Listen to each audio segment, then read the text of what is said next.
Instagram এবং ফেসবুকে reels করার এতটাই নেশা যে তার নিজের স্বামীকে হত্যা করতেও একটুও পিছুপা হয়নি। নমস্কার, আমি হীরা সরকার। আজ আমি কথা বলছি বিহারের বেগসরাইয়ের এক মহিলা রানী কুমারীকে নিয়ে, যে টাকা এবং প্রেমের জন্য নিজের স্বামীকে খুন করেছিল। 6 থেকে 7 বছর আগে রানী বিবাহ বন্ধনে আবদ্ধ হয়েছিল মহেশ নামে এক যুবকের সাথে।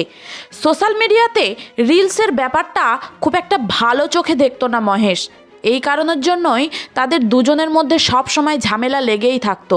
তাই রানী বেশিরভাগ সময়তেই বাপের বাড়ি গিয়ে থাকতো। তার বাড়ির লোকেরা তাকে রিলস বানাতে আরও উৎসাহিত করত। জানা যায় মহেশের হত্যার পিছনে তার বাপের বাড়ির লোকেরও হাত ছিল। 6-7 বছরের সংসারে রানী এবং মহেশের একটা 5 বছরের সন্তানও ছিল। রানী শুধু রিলস নয়, সে অন্যান্য পুরুষদের সাথে সব সময় চ্যাটে ব্যস্ত থাকতো। আর ঝামেলার সূত্রপাত এখানেই।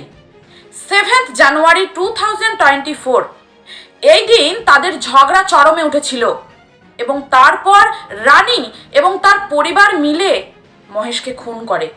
এর থেকে বোঝা যায় সোশ্যাল মিডিয়া এতটাই মারাত্মক যে ড্রাগের নেশাকেও হার মানায়।